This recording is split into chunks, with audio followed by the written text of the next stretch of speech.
మొన్న రాజశేఖర రెడ్డి గారి జయంతికి వెళ్ళారు, వర్ధంతికి సెప్టెంబర్ 2లో వెళ్ళినప్పుడు అక్కడ ఒక మాట మాట్లాడారు రేవంత్ రెడ్డి గారు.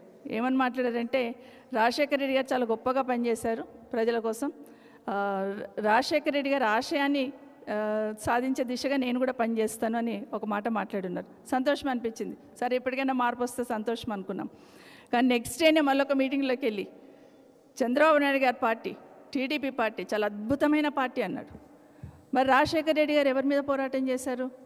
బ్రతికినన్ని రోజులు చంద్రబాబు నాయుడు గారి మీద పోరాటం చేస్తున్నారు. ఈరోజు చంద్రబాబు నాయుడు గారు టీడీపీ పార్టీ, చంద్రబాబు నాయుడు గారు అనుకుంటే టీడీపీ పార్టీ ఎవరితో పొత్తు పెట్టుకొని పనిచేస్తుంది? బీజేపీతో పొత్తు పెట్టుకొని పనిచేస్తుంది.